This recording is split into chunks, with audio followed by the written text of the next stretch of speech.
Before I start telling the story, let me introduce myself. My name is Dexter, and I'm currently playing football for the Coastal Carolina Chanticleers. Growing up, I was a huge fan of pro wrestling, and I was always begging my parents to let me stay up late to watch Monday Night Raw.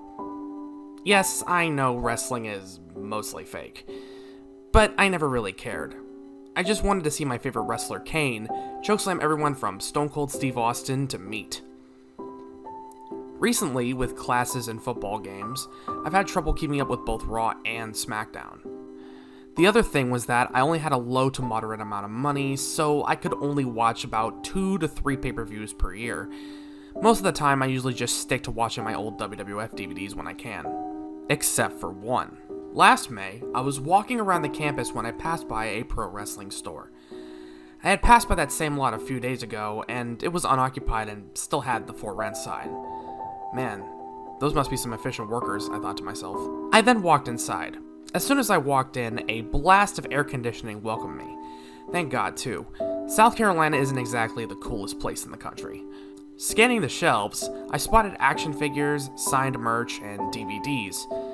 I hopped over to the DVD shelf and went through its contents. A couple WrestleManias, a Jeff Hardy one, and, to my surprise, a complete In Your House box set.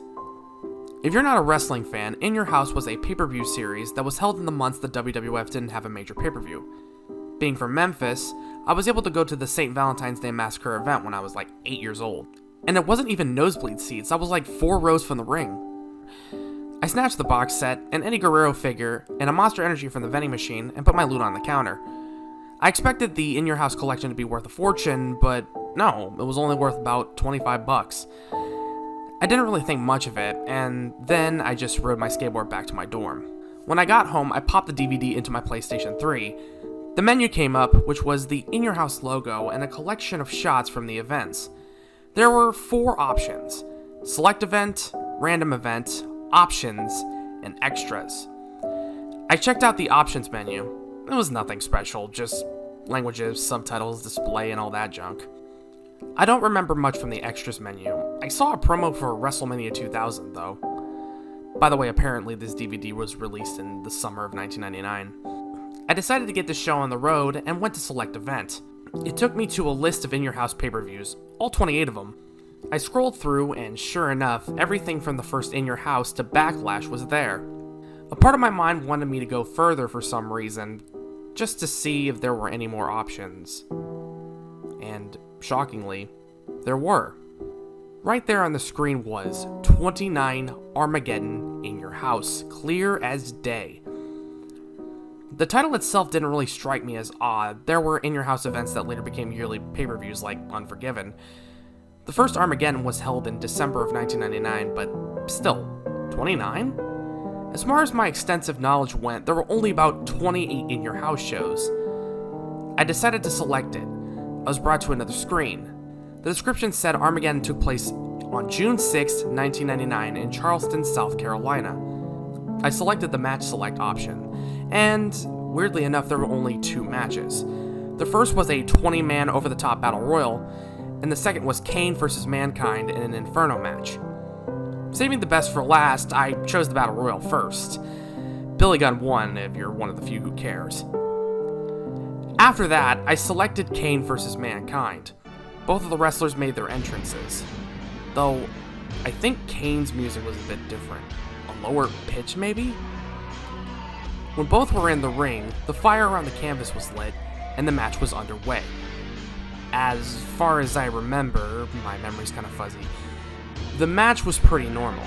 Kane would get in a few hits, Mankind would get in a few, and they both hit their finisher sometime during the match. I, myself, felt pretty successful. I had found a lost WWF event. But still, why would WWF remove all traces of this from the promotion's history? I was about to find out. Kane had been getting a ton of momentum, and he grabbed Mankind in a chokehold. Knowing full well what was coming next, I smiled like I was 10 years old all over again. The big red monster lifted Mankind up and tossed him into the flames. The bell rang, signaling Kane had won the match. Then the screaming began. Horrible, agonizing, ear-blasting screaming that could only be described as a banshee's wail in reverse. The camera panned over to Mankind, and what I saw was terrifying. Now, before I explain this scene, I'm pretty desensitized to gore and disturbing imagery. But this was just above all of that. Mankind was on fire. Standard end to an Inferno match, right? That's how you win after all. But this was different. You could clearly see his skin melting off, showing muscle and even bone in some spots. His hair was singed, and the lights of the arena were turned off, but the flame still burned bright. And this just went on and on and on. Finally, thank God, Jim Ross ran over with a fire extinguisher and sprayed Mankind, his charred body laying there, not moving an inch. Paramedics arrived and took him out of the arena. The television cut to black and took me back to the main menu. Now, as a wrestling connoisseur, as I call myself, I had knowledge of what was legit and what was kayfabe. This was legit. There was no way, especially in 1999, that such a horrendous burning could be faked like that on live television. Fuck, I don't even think it's possible now. I couldn't get the image of Mankind out of my brain. I hopped over to my computer and made a thread about it on the Woo board on 4chan as quick as I could. Only one person knew what I was talking about. He said that Mankind wasn't originally Mick Foley. The character was portrayed by another unknown wrestler who died after the Inferno match. The pay-per-view was never aired or referred to again, and Mick Foley was brought in to replace Mankind's original wrestler. Foley, however, had always been Cactus Jack and Dude Love. Mankind was called the third face to Foley because the other wrestler's striking resemblance to Mick. The next morning, I went over to the wrestling store to ask the manager about the DVD. Surprisingly, the place was open on Memorial Day, weirdly enough. The manager said he found the DVD on the black market and thought it would be perfect for collectors. I haven't touched that disc since. Well, that was certainly a story. I didn't really know what I was getting myself into. I did read this story all the way back when I was, like, really little, so, like, I originally was pretty scared of it, because I used to be, like, just huge into creepypastas, and I wanted to kind of recreate the creepypasta feel for the sake of this year's Halloween. But yeah, this story, it has potential. I think that the story itself started fine and also had some pretty okay moments in the middle, but it just kind of fell apart to me in the end. So obviously the two Mankind's thing, I think, is supposed to be a reference to the two Ultimate Warriors conspiracy theory that kind of went around, and like, I get where they're coming from, but it still just kind of doesn't make sense to me.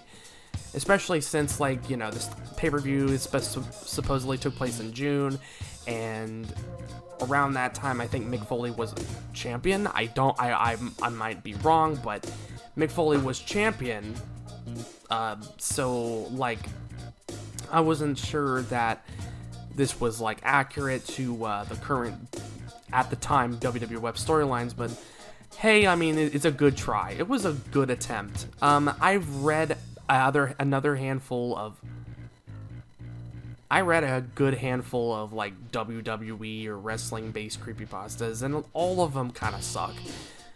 This one is probably one of the better of the spectrum, because we had, there's another one out there called WrestleMania 0, and it's, like, just god-awful. And then there was, like, a few others that I do remember reading when I was younger. Like, there was one based off the SmackDown vs. Raw game. There was one that played in with the Benoit didn't actually kill himself theory. There was a lot of, like, really weird ones. And I just think that a wrestling creepypasta has potential. There is potential here. There absolutely is. It's just, it doesn't really go well. But it's, I don't say this as, like, you know, I'm mocking the writer or anything, because the writer I actually did get to talk to The writer is Jimmy the Keyblade Wielder here on the Creepypasta Wiki, and they also go by our Jimmy of Sorrows on Twitter and also on Archive of Our Own. So if you really do want to check out the writer and their current day writing abilities and their current stories, please go check out them on Twitter and Archive of Our Own. And other than that, this story definitely does have potential. Maybe next year for Halloween, I could do like my own rewrite and kind of read that out loud. But anyways, that's it for the video. I hope you all have a happy Halloween, and I'll see you all later. Peace.